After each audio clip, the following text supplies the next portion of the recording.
Hai, hello, salam sejahtera Malaysia. Selamat datang ke channel Fels Lifestyle. Terima kasih kerana terus setia dan terus bersama di dalam channel ini. Saudara-saudara yang saya amat hormati, tuan-tuan dan puan, baru-baru ini kita sudah menerima pelbagai berita yang menyebut tentang isu kampung Sungai Baru. Nah, di dalam isu ini disebut uh, beberapa nama-nama yang besar termasuk Muhyiddin Yassin.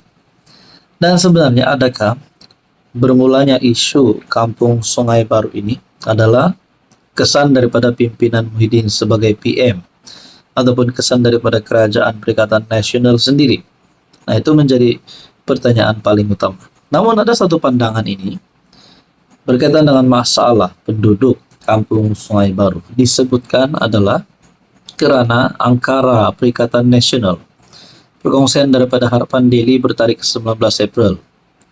Pengerusi Pertubuhan Pergerakan Kebajikan Masyarakat Kuala Lumpur, Hussein Zulkarai, mendakwa bahawa masalah yang dihadapi oleh penduduk kampung Sungai Baru berpunca dari pentadbiran Perikatan Nasional di bawah Perdana Menteri ke-8 Tan Sri Muhyiddin Yassin. Nah, saudara-saudara, bagi saya, di saat mahu berdepan dengan pilihan raya umum ke-16, di saat Perikatan Nasional menunjukkan mereka masih relevan, mahu jadi kerajaan semula, tiba-tibalah pula ada berita sedemikian. Adakah ini menunjukkan bahawa satu indikator ataupun satu petanda Muhyiddin dan PN tidak mampu untuk menang pada PRU16 dan yang terdekat iaitu pada PRK Dun Air Kuning? Saudara-saudara, tokoh-tokoh lain yang turut dinamakan sebagai punca masalah ini berlarutan ialah bekas Menteri Wilayah Tan Sri Anwar Musa, bekas Menteri Wilayah di bawah pentadbiran Tan Sri Ismail Sabri, dan bekas Ahli Parlimen Titiwangsa Rina Harun. Pembangkang pun datang, merekalah punca asal tempat ini jadi begini. Puncanya mereka, Anwar Musa, sepatutnya bertanggung jawab terhadap isu kampung Sungai Baru ini. Bertanggung jawab bukan hanya pada penduduk flat, tetapi juga pada penduduk asal kampung Sungai Baru. Begitu juga dengan Syahid dan Kasim. Hari ini mereka lepas tangan. Sewaktu mereka jadi kerajaan, mereka ada juga terlibat dalam urusan pemindahan penduduk kampung Sungai Baru, tapi hari ini mereka semua senyap. Begitu juga Tan Sri Muhyiddin Yassin. Waktu itu beliau PM Malaysia. Hari ini boleh mengatakan beliau tak tahu menahu isu kampung Sungai Baru. Beliau tak campur. Ini persepsi yang tidak baik bagi penduduk asal dalam Kuala Lumpur ini. Buatlah secara betul. Ini lantik syarikat yang menipu, masuk tipu, janji tabur dengan penduduk. Akhirnya isu ini tak selesai. Nah, saudara-saudara yang saya hormati, kalau ini melibatkan kepimpinan Muhyiddin Yassin, adakah sebenarnya Muhyiddin Yassin ini nak larikan diri, nak lepas tangan? Saudara-saudara, Hussein turut mempertikaikan bagaimana urusan surat menyurat jabatan kerajaan boleh berlaku pada hujung minggu bila mana pejabat ditutup. Ini ditambah pula dengan Malaysia pada ketika itu berdepan dengan wabak COVID-19. Kemenangan telah diperoleh oleh Rina Harun sewaktu beliau menjadi MP Titiwangsa. Beliau campur tangan mewakili penduduk. Mungkin bermesyuarat dengan Kementerian Wilayah ketika itu. Mungkin juga berbincang dengan pejabat tanah untuk urusan pemindahan ini. Jadi berkaitan dengan ini, saudara-saudara, akhirnya mereka sendiri mengakui apa yang berlaku di kampung Sungai Baru. Ini adalah sewaktu PN menjadi kerajaan. Isu ini kembali hangat dibincangkan apabila timbalan Presiden PAS, Datuk Tuan Ibrahim Tuan Man, mempersoalkan tindakan kerajaan terdahulu.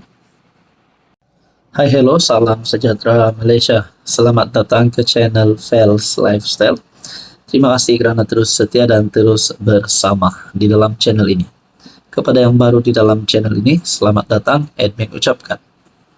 Tuan-tuan dan puan, ada satu berita yang telah menarik perhatian ramai orang.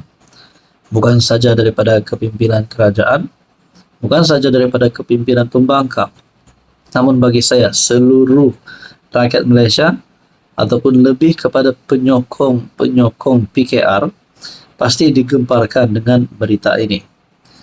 Dikabarkan beberapa jumlah wakil rakyat PKR telah kalah pada pemilihan baru-baru ini. Dan dalam masa yang sama, kem yang kalah ini, pemimpin-pemimpin yang kalah ini, bukan saja ahli parlimen, bukan saja ADUN, tapi disebutkan mereka juga di kalangan kem Rafizi Ramli, yaitu sebagai timbalan Presiden PKR.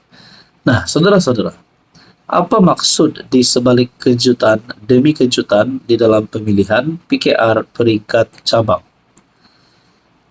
Penganalisa politik Universiti Malaya Profesor Dr. Awang Azman Awang Pawi berpandangan bahwa kejutan-kejutan yang berlaku dalam sesi pemilihan cabang PKR boleh disifatkan dari beberapa sudut. Pertama, merupakan syarat daripada akar umbi. Akar umbi kini mahukan pemimpin yang lebih mendengar suara mereka dan mendekati isu rakyat secara langsung. Menteri Sumber Asli dan Kelestarian Alam Sekitar, Nik Ahmad, tewas di kawasan yang diwakili beliau, Setiawangsa. Timbalan Menteri Peralihan Tenaga dan Transformasi Air, Akmal Nasrullah Muhammad Nasir, tersungkur di Johor Bahru yang diwakilinya. Timbalan Menteri Belia dan Sukan, Adam Adli, tewas di Hang Tuah Jaya. Seorang lagi, Timbalan Menteri Perpaduan Negara, K. Saraswati, tewas dalam percubaan memenangi cabang Bukit Bintang. Pemilihan PKR di peringkat cabang pada tahun ini memperlihatkan beberapa tren. Pertama, kemenangan ketua tanpa pasukannya. Kedua, kebanyakan yang kalah adalah dari pasukan yang menyokong timbalan Presiden Rafizi Ramli.